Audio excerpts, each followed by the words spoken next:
ચારના નામ છે પુલ્લિંગ, સ્ત્રીલિંગ અને નપુંસકલિંગ. પુલ્લિંગ, સ્ત્રીલિંગ અને નપુંસકલિંગ નામોમાં પ્રથમ આપણે પુલ્લિંગ જોઈ રહ્યા છીએ. અને એ નામપદ જે છે એ નામપદ સાથે સાત વિભક્તિમાં થાય છે. કોઈ નામ કર્તા બને તો કોઈ નામ કર્મ બને, તો કોઈ કરણ તો કોઈ સંપ્રદાન, કોઈ અપાદાન, કોઈ સંબંધક અને કોઈ અધિકરણ. અત્યાર સુધી આપણે કર્તા આપણે જોયો, અર્થાત ક્રિયાને કરનારો જે હોય તેને કર્તા તરીકે કહેવાય. અર્થાત ક્રિયા જે ક્રિયાને કરે તે કર્તા, અને કર્તાને પ્રથમા વિભક્તિ થાય છે. કર્તાને પ્રથમા વિભક્તિ થાય, એને પ્રથમા વિભક્તિમાં પણ જો કરનાર એક જન હોય તો એક વચનનો આ પ્રત્યય લાગીને એના રૂપો બને. જો કર્તા દ્વિવચન હોય તો ત્યાં દ્વિવચનનો પ્રત્યય લાગીને તે કર્તાનો રૂપ બને છે.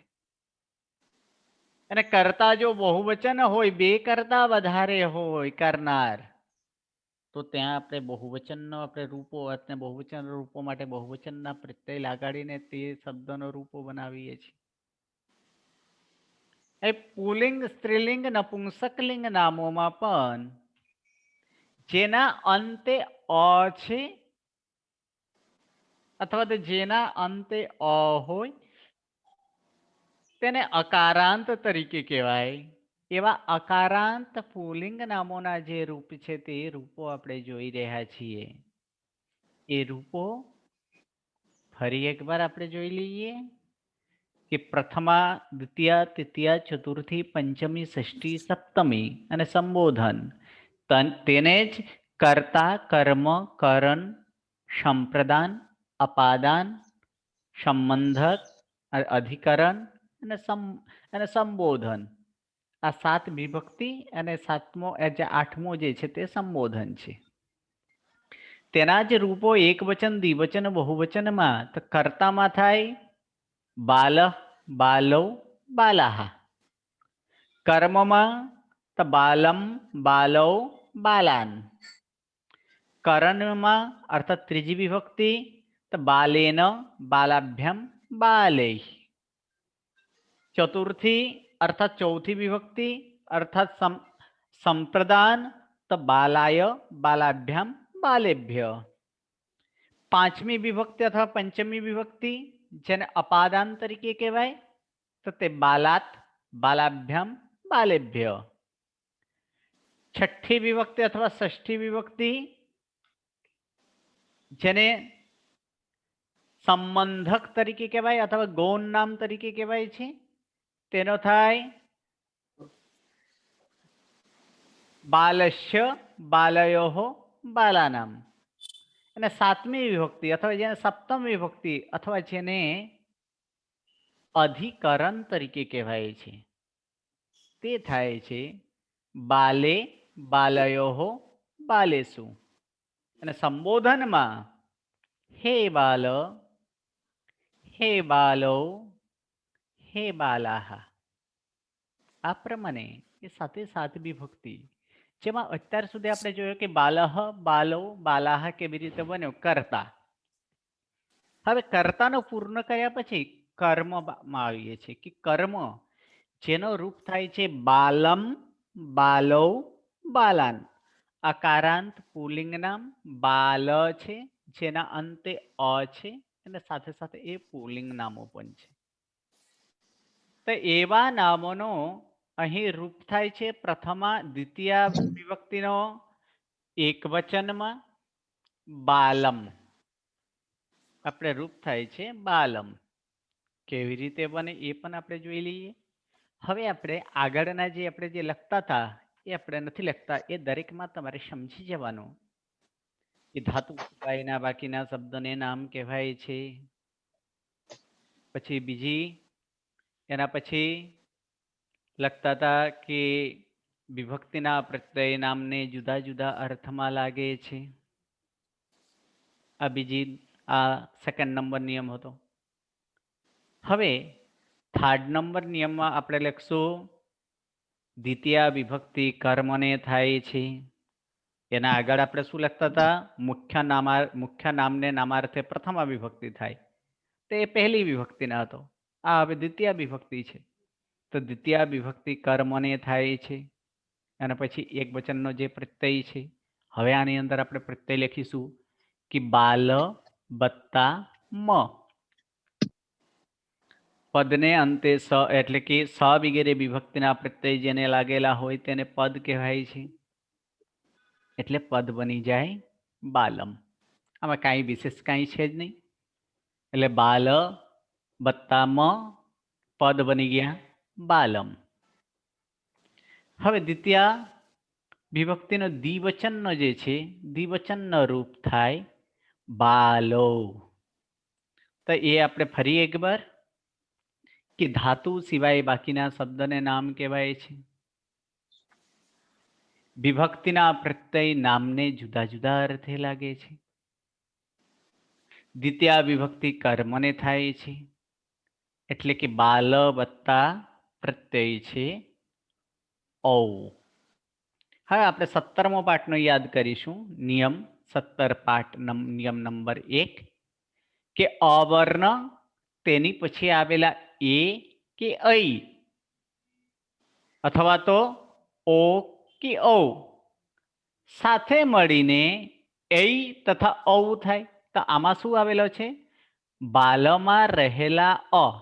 ક્યાં છે અ? તો બાલને આ પ્રમાણે પણ લખી શકાય કે એને આપણે છૂટા પાડી દો એટલે ખબર પડી જશે કે બ વત્તા આ વત્તા લ વત્તા અ. તો છેલ્લે શું આવ્યો? અ. અને પછી શું આવેલો છે? અ પ્લસ ઔ. એટલે સાથે મળીને શું થાય? તો સાથે મળીને એ બાલ ઔ થઈ જાય, એટલે બાલૌ.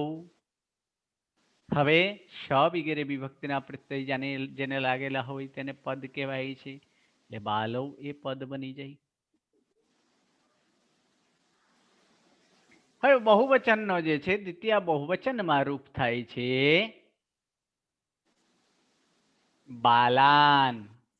બાલાન. બાલાન કેવી રીતે થાય તો એ પણ આપણે જોઈ લઈએ. તો પહેલા બે નિયમ ફિક્સ છે. એ નિયમની અંદર છે કે ધાતુ સિવાયના બાકીના શબ્દને નામ કહેવાય છે. વિભક્તિના પ્રત્યય નામને જુદા જુદા અર્થે લાગે છે. ત્રીજો નંબર નિયમ આપણે લગાડશું દ્વિતીય વિભક્તિ કર્મને થાય છે. હવે આમાં પ્રત્યય છે અસ. તો બાલ વત્તા અસ. તો બાલ વત્તા અસ એટલે બાલાન કરવાનું છે. કેવી રીતે થાય? તો એ જ હવે આપણે આ પાઠનો જ પહેલો નંબર નિયમ, જેની અંદર કહે છે દ્વિતીય વિભક્તિના અસ પ્રત્યય. આ અસ પ્રત્યય કોનો છે? દ્વિતીય વિભક્તિનો છે. તો છે દ્વિતીય વિભક્તિ. કેમ એવું લખવું પડ્યો? કેમ કે પ્રથમા વિભક્તિ બહુવચનના પ્રત્યય પણ અસ છે. સ ઔ અસ. આમાં પ્રથમા વિભક્તિને એની અંદર પણ અસ પ્રત્યય હતો. પણ એ પ્રથમા વિભક્તિના અસ પ્રત્યય નહીં. જો દ્વિતીય વિભક્તિના અસ પ્રત્યય હોય તો જ. તો દ્વિતીય વિભક્તિના અસ પ્રત્યયના અસહિત પૂર્વના સમાન સ્વર દીર્ઘ થાય છે. ઓકે, સમાન સ્વર કેટલા છે? કોણ જવાબ આપશે? સમાન સ્વર કેટલા છે? 10 છે. બરાબર. બરાબર. ક્યાંથી? અ થી માંડીને દીર્ઘ ઋ સુધી. અ થી માંડીને દીર્ઘ ઋ સુધીના બધા જ સ્વરો શું કહેવાય? સમાન કહેવાય. એટલે અ, આ, હ્રસ્વઈ, દીર્ઘઈ, હ્રસ્વ, દીર્ઘ, રૂ, હ્રસ્વરૂ, દીર્ઘરૂ. આમાં રૂ એક સિંગલ જ લખ્યું છે, એમાં દીર્ઘ રૂ તમારે સમજી જવાનું. આમાં ડબલ થાય. આટલા જે છે આ 10 ને શું કહેવાય છે? સમાન કહેવાય છે. તો અસ ની પહેલા સમાનસર છે કે અસમાન છે? સમાન છે. અસ ની પહેલા આ 10 માંથી કઈ વસ્તુ આવે છે? આવે છે અ છે. લ માં રહેલો અ એટલે ત્યાં એ અ ત્યાં રહેલો છે, એટલે એ અ કહેવાય છે, સમાન છે. તો સમાન છે તો એ ચલો. હવે બીજો એક પ્રશ્ન, દીર્ઘ કેટલા અને હ્રસ્વ કેટલા? દીર્ઘ 5 ને હ્રસ્વ 5. હ્રસ્વ 5 અને દીર્ઘ 9 છે. 9 છે. હા, તો આમાંથી આ અ એ હ્રસ્વ કે દીર્ઘ? એ હ્રસ્વ. અહ્રસ્વ છે. આ હ્રસ્વ કે દીર્ઘ? દીર્ઘ. દીર્ઘ છે. ઈ હ્રસ્વ કે દીર્ઘ? હ્રસ્વ. દીર્ઘ ઈ આ એ દીર્ઘ છે. તો આની અંદર જોવાનું છે કે આ જે છે એમાં જે અ જે છે એ અ બાલમાં રહેલો અ એ હ્રસ્વ કહેવાય કે દીર્ઘ કહેવાય? હ્રસ્વ કહેવાય. બરાબર છે. હવે હવે અ નો દીર્ઘ શું થાય? અ વર્ણનો દીર્ઘ આ થાય. બરાબર છે. અ વર્ગનો દીર્ઘ આ થાય, અ વર્ણનો દીર્ઘ આ થાય છે. તો આની અંદર શું કીધું? પૂર્વના સમાન સ્વર દીર્ઘ થાય છે. તો પૂર્વે રહેલા અ સહિત એટલે અ ની સાથે એટલે અ અને અહીં અ જે છે એ સમાનસર દીર્ઘ થઈ જાય એટલે શું બની જાય છે? હવે આ સમાનસર દીર્ઘ થઈ જાય એટલે શું બની જાય? તો સાથે મળીને થાય. તો સાથે મળીને થાય એટલે શું થાય જાય? બાલા. લા. એને સ ને છૂટા પાડી દઈએ. બાલા એને સ ને છૂટા પાડ્યો. પણ કહે છે જો તે વખતે નામ જો પુલ્લિંગ શબ્દ ન હોય, આ બાલો નામ પુલ્લિંગ, સ્ત્રીલિંગ, નપુંસકલિંગ કયા લિંગમાં છે? તો પુલ્લિંગ નામમાં. પુલ્લિંગ. તો તે સમય કે પુલ્લિંગ નામના અસ્પ્રત્યયના જે સ છે, આ જે પાછળ જે સ છે કોનો છે? અસ્પ્રત્યયનો સ છે. તો અસ્પ્રત્યયનો સ કહેવાય. તો એ અસ્પ્રત્યયના સ નો તે વખતે શું થાય? ન થાય. એટલે શું થઈ જશે? બાલા પ્લસ આની અંદર ન. હવે પદ બનાવી દો. સ વગેરે વિભક્તિના પ્રત્યય જેને લાગેલા હોય તેને પદ કહેવાય છે. એટલે શું થઈ જશે? બાલાન. એ પદ થઈ ગયું. ફરી એકવાર નિયમ કે દ્વિતીય વિભક્તિનો અસ્પ્રત્યય. આ અસ્પ્રત્યય કોનો છે? દ્વિતીય વિભક્તિનો છે. તો છે.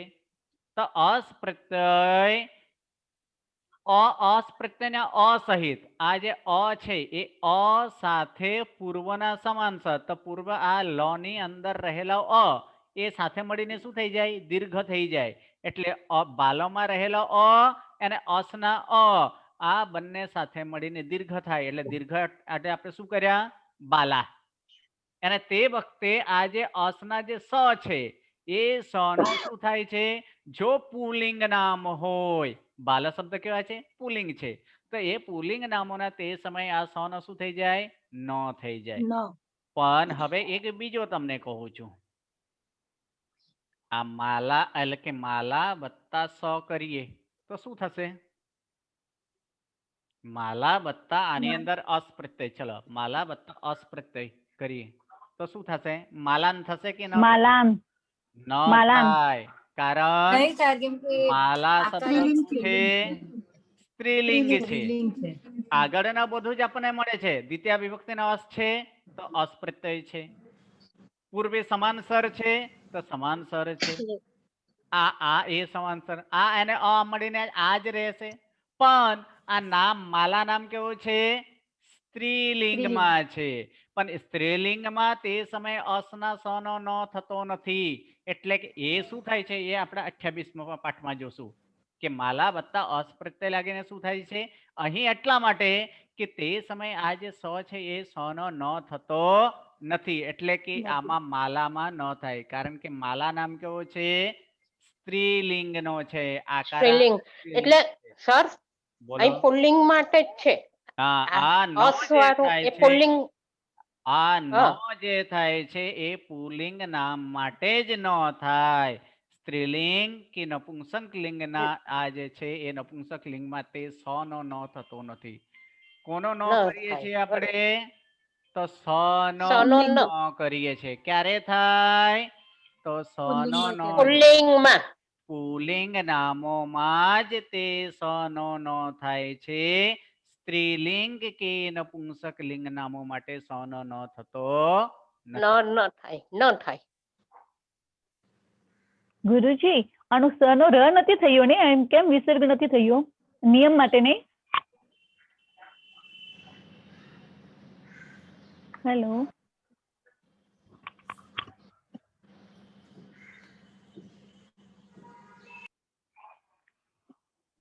હાજી બોલો, શું પ્રશ્ન હતો? ગુરુજી ને સ નો ર કેમ નથી થયો? પદાર્થ ની અંદર સ હોય તો એનો ર થાય છે ને, હા, પછી વિસર્ગ અત્યારે થાય છે. બરાબર છે. અત્યાર સુધી પદ નથી બન્યા. પદમાં હવે બાલાન પદ બનેલો છે. જ્યાં સુધી પદને અંતે સ, આપણે નિયમ શું છે? પદને અંતે સ હોય તો સ નો ર થાય. આ તો અત્યારે પદ નથી બન્યા. પદ ક્યારે બનશે? જો આપણે અત્યારે આ સ નો ન કોનો કર્યો? વિભક્તિના પ્રત્યયનો સ નો ન કરેલો છે. પદના સ નો ન નથી કર્યા. અને પદ ક્યારે બને? વિભક્તિના પ્રત્યય લાગ્યા પછી તે પદ બને છે. પછી અત્યાર સુધી એ પદ નથી બન્યા. અને જ્યારે તે પદ બની ગયો ત્યારે તે સ નથી, પણ શું છે? ન ન છે. એટલે ર ન થાય. ન છે કે હા. ગુરુજી આ સ નો ન કેમ થયો? કેમ કે અત્યારે જ આ નિયમમાં અત્યારે શું કીધું કે તે વખતે પુલ્લિંગ નામોના જે સ છે એ સ નો ન થઈ જાય. આ નિયમમાં કીધું ને અત્યારે કે દ્વિતીય વિભક્તિના અસ પ્રત્યયનો સમાનસરની સાથે મળીને દીર્ઘ થાય. અને તે વખતે આ સ જે છે એ સ નો ન થાય. આ નિયમમાં કહી દીધા છે. ભલે ગુરુજી, સમજાયું. ઓકે, ક્લિયર અહીંયા સુધી દરેકને? હાજી ગુરુજી. ઓકે, એટલે આપણે કર્મમાં રૂપ શું થાય? બાલમ, બાલો, બાલાન. બાલા. પ્રથમા એક વચનમાં બાલમ, એ મિચ્છામિ દ્વિતીય એક વચનમાં બાલમ, દ્વિવચનમાં બાલો અને બહુવચનમાં બાલાન. ઓકે, આ તો આપણે બાલ શબ્દને બાલમ, બાલો, બાલાન કર્યા. એ શબ્દ કયો છે? કે બાલ શબ્દના આપણે રૂપ કર્યા છે કે બાલમ, બાલો, બાલાન. હવે આપણે બીજા બધા કેટલાક શબ્દોના આપણે આજે પ્રમાણે આપણે રૂપ જોઈ લઈએ, જેના અંતે અકારાંત હોય, પુલ્લિંગ નામ હોય એવા. ચલો બોલો. હવે એક કહીએ છીએ એની અંદર નૃપ. તો નૃપ શબ્દ જે છે એનો શું થશે? નૃપામ. નૃપામ નહીં, નૃપમ. નૃપમ. નુપમ નુપમ નુપાન નૃપૌ અને નૃપાન. નૃપાન. હા, નૃપાન. ઓકે, પછી આગળ આગળ આપણે કુર્મ શબ્દ લઈએ. કુર્મ શબ્દ કુર્મમ. જશે. કુર્મૌ. કુર્મા. કુર્મૌ. કુર્મા. કુર્મૌ ન થાય. પહેલા શું થાય? કુર્મમ. પછી હા. કુર્મૌ કુર્મૌ અને કુર્મૌ. બહુવચનમાં કુર્માન કુર્માન. ઓકે, પછી આગળ કુર્માન. શબ્દ લઈએ જન શબ્દ. જનમ, જનૌ, જનાન. બરાબર. જનમ, નામ જણો જનૌ, જનાન જનાન. જનન. ઓકે, પછી આગળ આપણે જનૌ. શબ્દ લઈએ જનક. તો જનક શબ્દનો શું થાય? જનકમ બરાબર. જનકાન. જનકમ જનકૌ કૌ જનાકાન જનકાન. ન અર્ધ, કાન નહીં બોલવાનો, ન અર્ધ છે. જેમાં કાન. હલંત નીચે હોય તે અર્ધ જ બોલવાનો. જનકાન. જનકાન. ઓકે, પુત્ર શબ્દ લઈએ. પુત્રમ પુત્રમ, પુત્રો પુત્રૌ, પુત્રાન પુત્રાન. ઓકે, હવે આ જ પ્રમાણે મોદક શબ્દ. મોદક, મોદકૌ, મોદકમ મોદકમ. બરાબર. મોદકૌ મોદકૌ મોદકૌ મોદક મોદકો મોદકૌ મોદકાન મોદકાન મોદકો મોદકાન. મોદકાન બરાબર. આ પ્રમાણે જેટલા પણ અકારાંત પુલ્લિંગ નામો હોય તેના દ્વિતીય વિભક્તિનું રૂપ આ પ્રમાણે થાય. પ્રથમા વિભક્તિના રૂપ આપણે શીખી ગયા હતા. બાલહ બાલો બાલાહ. નૃપનો શું થાય? નૃપઃ નૃપો નૃપો નૃપાહ પછી જનનો જન જનો જનાહ નાહ જનકનો જનક જનાહ જનકા જનકાહ જનકાન પુત્રનો પુત્ર પુત્રઃ પુત્રો પુત્રો પુત્રાહ પુત્રાહ મોદકનો મોદક મોદકઃ મોદકઃ મોદકૌ મોદકાન. આપણે પ્રથમામાં આ પ્રમાણે અને દ્વિતીયમાં આપણે આ જોયું કે દ્વિતીયમાં કેવી રીતે થાય છે. બાલમ બાલો બાલાન બાલમ બાલો બાલાન નૃપમ નૃપૌ નૃપાન કુર્મમ કુર્મૌ કુર્માન જનમ જનૌ જનાન જનકમ જનકૌ જનકાન પુત્રમ પુત્રૌ પુત્રાન મોદકમ મોદકો મોદકાન. હાજી અસિતાબેન શું પ્રશ્ન છે? ગુરુજી આપણે અહીંયા આગળ બાલાનમાં ન લગાવ્યો તો નૃપમાં અણ કેમ લાગ્યો? એ આગળની નિયમ આવે છે. અચ્છા હાજી Okay. કેતકીબેન. સર આ બાલાન વાળો નિયમ લખાવો ને. બાલાન બાલા નિયમ આ જ છે. આ જો આની અંદર લખેલા છે દ્વિતીય વિભક્તિના અસ પ્રત્યયના અસહિત પૂર્વના સમાનસર દીર્ઘ થાય છે અને તે વખતે પુલ્લિંગ નામોના સનો ન થાય છે. ક્યાં લખેલું છે સર? દેખાય છે આની અંદર પહેલા નંબર નિયમમાં જ. હા હા બરાબર. આ પ્રથમ આ પહેલો નંબર જે નિયમ છે આ નિયમ છે. હા બરાબર. ઓકે ચલો હવે અત્યાર સુધી કર્તા જે છે એ કર્તાને પ્રથમા વિભક્તિ એટલે પ્રથમા વિભક્તિ કોને થાય તો કર્તાને થાય. હવે આવ્યો બીજી વિભક્તિ. તો બીજી વિભક્તિ કોને થાય છે તો એના માટે જ કહે છે બીજા નંબર નિયમમાં દ્વિતીય વિભક્તિ કર્મને થાય છે. તો આપણે આગળ આપણે જોયો તો કે ક્રિયાને જે કરનાર હોય તેને શું કહેવાય? કર્તા તરીકે કહેવાય. કે ક્રિયા કોણ કરે છે એટલે ક્રિયાપદને આપણે શેનાથી પ્રશ્ન પૂછતા હતા? કોણથી. જેમ કે ખાદતી તો પ્રશ્ન આપણે શું પૂછતા હતા? ખાદતી નો અર્થ શું થાય? ખાદતી ખાય છે ખાય છે. બરાબર છે, ખાવું. ખાય છે. તો એનો આપણે આની અંદર જેમ કે આની અંદર કહીએ કે બાલહ ખાદતી આપણે પ્રશ્ન પૂછતા હતા. શું પૂછતા હતા? કોણ ખાય શું? છે? કોણ ખાય છે? તો જવાબ આવતો હતો કે બાલહ. તો બાલહ શું છે? કર્તા છે. બરાબર. જન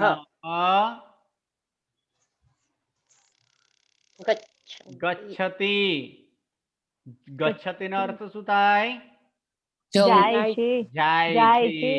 શું પ્રશ્ન પૂછતા હતા? કોણ જાય છે? તો જનઃ ગચ્છતે. જનઃ. જનઃ એટલે માનસ. માનસ જાય છે. બરાબર. તો આ પ્રમાણે હવે બીજો આની અંદર પુત્ર લિખતી. શું પ્રશ્ન પૂછતા હતા? કોણ લખે છે? કોણ લખે છે? તો પુત્ર. પુત્ર લખે છે. આ બધાને ક્રિયાને કરનાર જે હતા તે બધા કોણ હતા? કર્તા. તે કર્તા તરીકે હતા. હવે આપણે દ્વિતીય વિભક્તિ કર્મ. તો કર્મ ક્યારે ક્યારે થાય છે? તો દ્વિતીય વિભક્તિ કર્મને થાય છે. પરંતુ શું કરવાનું છે એના માટે કેટલાક નિયમો જે છે એ નિયમો આપણે પહેલા જોઈ લઈએ. પ્રથમ નંબર નિયમ જે નિયમમાં કહે છે કે કર્તા જેના વડે ખાસ પ્રાપ્ત કરવાનો ઈચ્છે તેને કર્મ થાય. કર્તા ક્રિયા વડે જેને ખાસ પ્રાપ્ત કરવાનો ઈચ્છે તે કર્મ થાય. જેમ કે બીજા નંબરનું ઉદાહરણ આપણે આની અંદર લખ્યો હતો જનઃ ગચ્છતિ. શું અર્થ લખ્યા હતા આની અંદર? જનઃ ગચ્છતિ નો અર્થ માનસ જાય છે. જવાની ક્રિયા આની અંદર છે તો છે. હવે એ જાય છે કોઈ એક સ્થાનને તો તે તો પામશે કે નહીં પામે? ક્યાં જાય છે એવો આપણે પ્રશ્ન થાય કે ક્યાં જાય છે એવું થાય છે, બરાબર. હવે જ્યાં જવું હોય તે સ્થાનને, ખાસ સ્થાનને, હવે આની અંદર કે જનઃ, આગળ આની અંદર વાક્ય એક લખીએ કે જનઃ દેવા અથવા જીનાલયમ ગચ્છતિ, જાય છે એવું અર્થ લખાતા કે જનઃ ગચ્છતિ એટલે કે જાય છે. તે માનસ કોને પ્રાપ્ત કરે છે? અહીં જિનાલય. જિનાલયને પ્રાપ્ત કરે છે. તો જિનાલયને કઈ વિભક્તિ થાય? તો દ્વિતીયા થાય. શું થાય છે ત્યાં? દ્વિતીયા. જેને તે પ્રાપ્ત કરવાનો ઈચ્છતો હોય, કર્તામાં કોણ છે? જનઃ. કર્તા છે.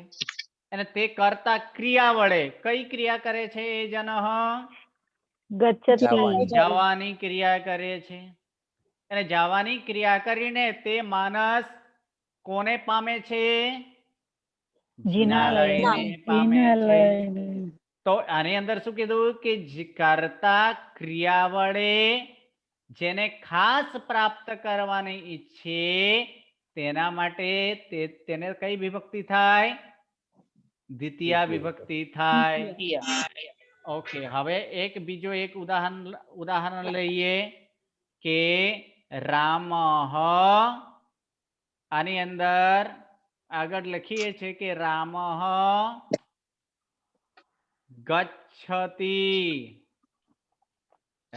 રામઃ ગચ્છતિ. આની અંદર એક શબ્દ આપણે લઈ લઈએ કે અત્યાર સુધી તમારે નપુંસકલિંગ આવ્યો નથી, તો પુલ્લિંગ શબ્દ જ આપણે લઈ લઈએ.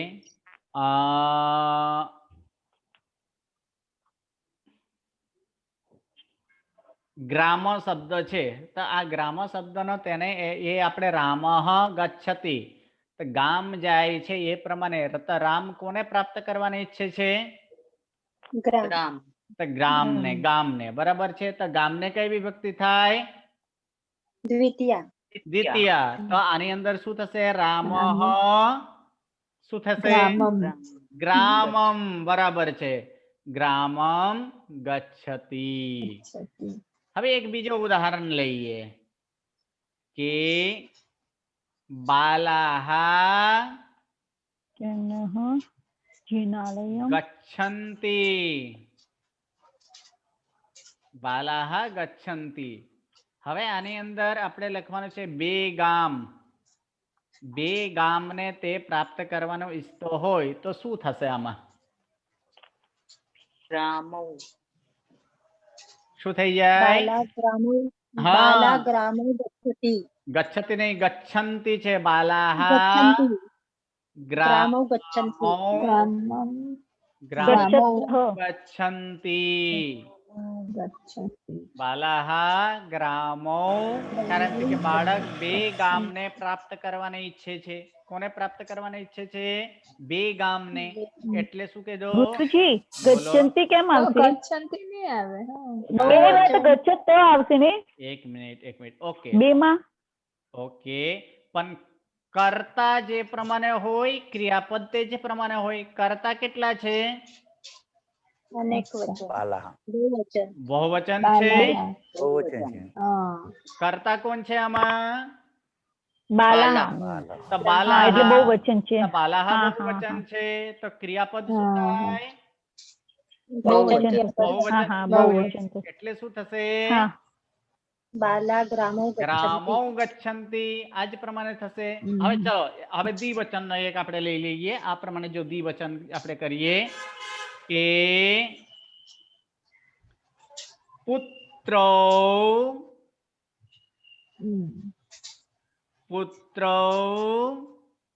ગચ્છ. શું થશે આમાં? હવે કોઈ એક ગામ, આની અંદર કોઈ એક ગામને તે પ્રાપ્ત કરવાનું ઈચ્છે તો શું થાય આમાં? પુત્રો ગ્રામમ ગચ્છત. પુત્રો ગ્રામઃ ગ્રામમ ગચ્છતઃ હા ગ્રામમ ગ્રામમ. થાય. ગ્રામઃ ગ્રામમ હા ગ્રામમ બરાબર. ગ્રામમ ગચ્છતઃ બે પુત્ર ગામને પ્રાપ્ત કરે છે અથવા તો ગામ જાય છે. તો કોને બે પુત્ર કોને પ્રાપ્ત કરે છે? તો ગામને. તો ગામ તો એક જ છે એટલે ત્યાં ગામને એક ગામ હોય તો શું થાય? ગ્રામમ થાય. ગ્રામમ. એટલે પ્રથમ નંબર એ થયો કે કર્તા ક્રિયા વડે જેને ખાસ પ્રાપ્ત કરવાની ઈચ્છે તેને કર્મ થાય. દ્વિતીય વિભક્તિ થાય છે. એટલે સર એટલે બોલો. આ જિનાલય ને ગ્રામમ ને ગ્રામો એ બધું કર્મ બની ગયું. હા કારણ કે અચ્છા. દ્વિતીય વિભક્તિ નહીંતર શું કર્મને જ પૂછવાથી થાય. કર્મ આવે ને. એ સામાન્ય નિયમ છે. હા એ સામાન્ય નિયમ છે. હા. કર્મ ક્યાં ક્યાં થાય એ જ તો આપણે શીખવાડીએ છીએ અત્યારે. બરોબર. આગળ. એટલે આ બધું કર્મ છે. આગળ હવે સેકન્ડ નંબર. હેડફોન યુઝ કરી દેજો, મ્યુટ રાખી દેજો પ્રશ્ન પૂરું થઈ ગયા હોય તો. નેક્સ્ટ પ્રથમ નંબર આપણે જોયો કે કર્મ ક્યારે થાય? તો પ્રથમ નંબરમાં કર્મ જોયો કે જે કર્તા જેને ખાસ પ્રાપ્ત કરવાનો ઈચ્છે તેને શું થાય છે? જેને એટલે જેને ખાસ પ્રાપ્ત કરવાનો ઈચ્છે તે નામને કર્મ થાય છે. સેકન્ડ નંબરમાં હવે બીજે ક્યાંય કર્મ થાય કે આ એક જ નિયમ છે? કે બીજો પણ છે કે જે કરાય તે પણ કર્મ છે. અર્થાત કર્તા વડે જે કરાય તે પણ કર્મ થાય. જેમ કે જે કરાય તો આની અંદર પહેલો એક જોયો તો કે બાલહ ખાદતી લખેલો છે. શું લખેલો છે? બાલહ ખાદતી. કર્તા શું કરે છે? ખાય થાય છે. છે. શું કરે? એટલે કે કર્તા ખાય છે એટલે કે કર્તા એટલે જે કરાય તે કર્મ.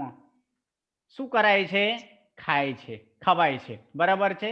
તો બાળક આની અંદર કોને તો એવું પ્રશ્ન થાય ને કે શું ખાય છે? તો આની અંદર આપણે ફલ શબ્દ આપણે લઈએ. ચલો ફલ શબ્દ આપણે લઈએ તો શું થશે આની અંદર? ફલમ. એટલે શું થઈ જશે આગળ? હવે બાલહ ખાદતી. બાલહ ફલમ ખાદતી. તો શું કરે છે?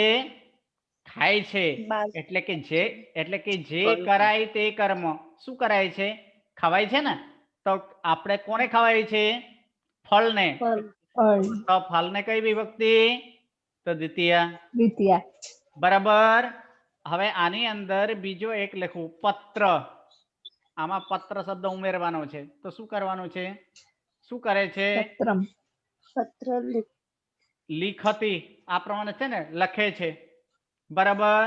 શું કરાય છે? લિખતી. હા લખાય છે. લખાય છે. શું લખાય છે? પત્ર. તો આની અંદર શું થઈ જશે? પત્રમ લિખતી. બરાબર. એટલે પહેલા નંબરમાં આપણે જોયો કે જે એટલે કે જેને ખાસ પ્રાપ્ત કરવાની ઈચ્છે તેને પણ દ્વિતીય થાય. સેકન્ડ નંબર જેને કરતો હોય તે પણ દ્વિતીય થાય. એટલે કે શું કરે? કોને કરે છે? પત્રને લખે છે. કોને ખાય છે? ફળને ખાય છે. તો આ બધું આ શું છે કે જેને કરતો હોય તો શું થાય છે? એ તો તેને પણ કર્મ થાય. ત્રીજા નંબર હજી એક નિયમ કે કર્મ માટે તો ક્રિયાનું ફળ જેમાં હોય તેને પણ કર્મ થાય. હા બોલો ડિમ્પલબેન, શું પ્રશ્ન છે? ગુરુજી, આમાં ક્રિયા અને કર્તાનું આપણે એક વચન ને બહુવચન ગણવાનું, એટલે ગચ્છતિ ગચ્છતા ગચ્છતા. અને જે કર્મ છે ને એ એક હોય તો પેલું એક વચન લખવાનું, દ્વિ હોય તો બે વચન લખવાનું. બરાબર છે. પણ કર્તા પ્રમાણે જ બરાબર છે. આમાં કઈ ફેર નહીં થશે ને? ના, આની અંદર કોઈ ફેરફાર ન થાય. આની અંદર આપણે લખીએ ચલો પુત્ર બે પત્ર લખે છે. એ સમયે આપણે કરવું હોય તો શું થાય? પુત્ર બે પત્ર લખે છે. ના પુત્ર નહીં, પુત્ર એક જ છે. પુત્ર બે પત્ર લખે છે. પુત્ર પત્રૌ લિખતિ હા બરાબર છે. પત્રૌ લિખતી. લિખતી લિખતી. બરાબર છે. પુત્રઃ બરાબર છે. હા હા પત્રૌ लिखति લિખતી. આ જ પ્રમાણે પુત્ર ઘણા પત્રો લખે છે, અનેક પત્ર લખે છે, તો શું થાય? पत्रान् પત્રાણ બરાબર છે. પત્રાણ. શું કહો છો? હા ગુરુજી સમજમાં આવ્યું. હા એક મિનિટ એક એક કરીને. હા ડિમ્પલબેન શું પ્રશ્ન છે? નહીં આવ્યું, સમજમાં આવ્યું ગુરુજી. હા પ્રણામ. એક મિનિટ, તમે નહીં, બીજાનો જે પ્રશ્ન હોય એક. હાજી શું પ્રશ્ન છે બોલો? ના લિખત ના આવે, કારણ કે લખનાર કોણ છે? લખનાર કેટલા છે? એક જ છે ને, એટલે લિખતી થાય. હાજી સોનાબેન શું પ્રશ્ન છે?